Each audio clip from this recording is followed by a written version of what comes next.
আচ্ছা একবার ভাবুন তো, আপনার কাছে হাজার হাজার ডেটা পয়েন্ট আছে, কিন্তু সেগুলো সব আলাদা আলাদা করে নেই, বরং গ্রুপে সাজানো।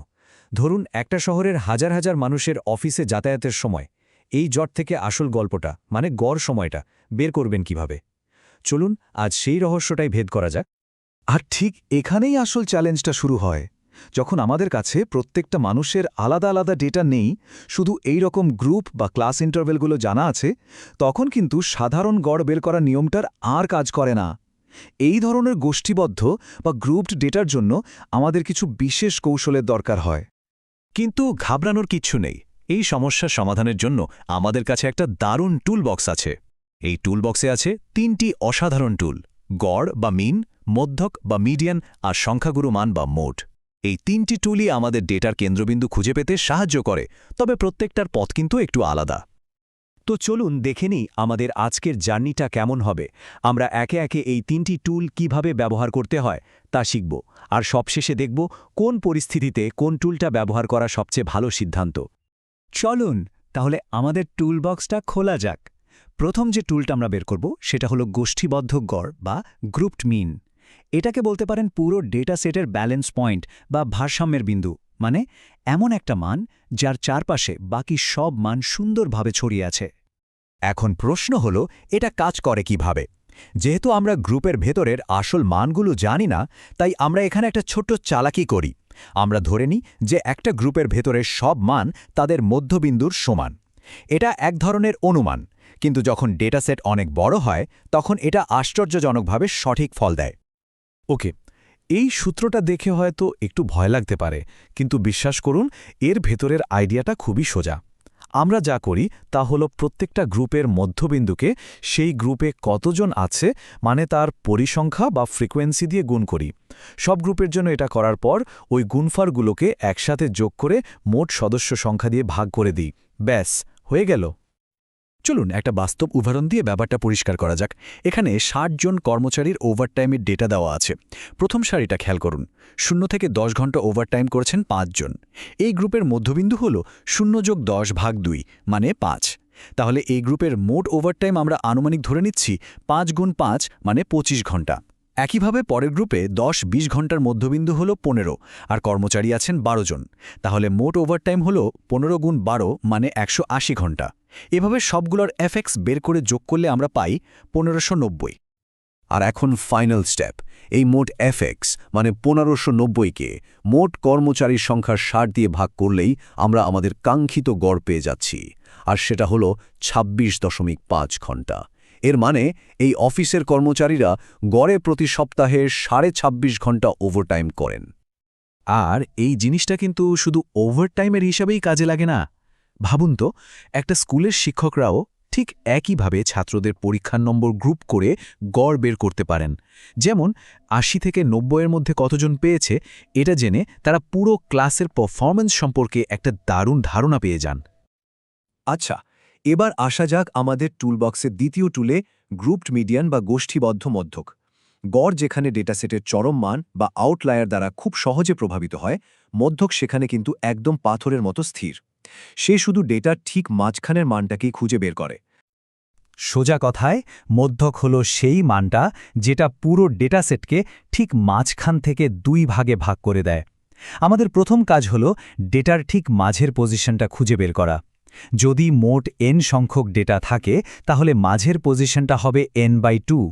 এরপর আমাদের দেখতে হবে এই পজিশনটা কোন গ্রুপের মধ্যে পড়ছে, আর সেই গ্রুপটাই হল আমাদের মধ্যক শ্রেণী বা মিডিয়ান ক্লাস। আমি জানি এই সূত্রটা আগেরটার চেয়েও একটু বেশি ভয়ঙ্কর দেখতে, কিন্তু চলুন আমরা একসাথে এটাকে ভেঙে ফেলি। এখানে এল হল আমাদের মধ্যক শ্রেণীর লোয়ার বাউন্ডারি বা শুরুর মান, আই হল শ্রেণীর বিস্তার, এফ হল মধ্যক শ্রেণীর ঠিক আগের শ্রেণীর ক্রমযোজিত পরিসংখ্যা, আর ছোট হাতের এফ হল মধ্যক শ্রেণীর নিজের পরিসংখ্যা। এই স্লাইডটা হলো আমাদের চিটশিট বা রেসিপি। এই ৪টা স্টেপ যদি আমরা পরপর ফলো করি তাহলে মধ্যক বের করা একদম সহজ হয়ে যাবে। যে কোনো গোষ্ঠীবদ্ধ ডেটার মধ্যক বের করার জন্য এটা একটা পরীক্ষিত ফর্মুলা। চলুন আরেকটা উদাহরণ দেখি। এখানে ৪০০ জন ব্যাংক গ্রাহকের ডেটা আছে। তাহলে আমাদের n = ৪০০, মধ্যকের অবস্থান হবে ৪০০/২ মানে ২০০তম গ্রাহক। এবার ডান দিকের ক্রমযোজিত পরিসংখ্যা কলামটা দেখুন। প্রথম গ্রুপে আছে 148 জন, তার মানে আমাদের 200তম গ্রাহক এখানে নেই। তিনি কোথায় আছেন? ঠিক ধরেছেন, পরের গ্রুপে, কারণ 148-এর পর থেকে 258 পর্যন্ত সবাই দ্বিতীয় গ্রুপে আছে। সুতরাং আমাদের মধ্যক শ্রেণী হল 200 থেকে 400। এখন যদি আমরা আগের স্লাইডের সূত্রে সব মান বসিয়ে দিই, মানে এল এর জায়গায় 200, আই এর জায়গায় 200, এফ এর জায়গায় 148 আর এফ এর জায়গায় 110, তাহলে আমরা পাই 294.55। এর মানে হলো এই ব্যাংকের ঠিক অর্ধেক গ্রাহকের ওভারড্রাফট এই টাকার চেয়ে কম, আর বাকি অর্ধেক গ্রাহকের ওভারড্রাফট এর চেয়ে বেশি। সুতরাং এটাই হলো আসল পয়েন্ট। এই কারণেই দেখবেন বাড়ির দামের কথা বলার সময় সবসময় মধ্যক বা মিডিয়ান প্রাইস ব্যবহার করা হয়। কারণ একটা এলাকায় যদি হঠাৎ করে কয়েকটা বিশাল দামি প্রাসাদ বিক্রি হয়, তাহলে গড় দাম অনেক বেড়ে যাবে, কিন্তু মধ্যক আমাদের ঠিকঠাক বলে দেবে যে ওই এলাকার একটা সাধারণ বা টিপিক্যাল বাড়ির দাম আসলে কেমন।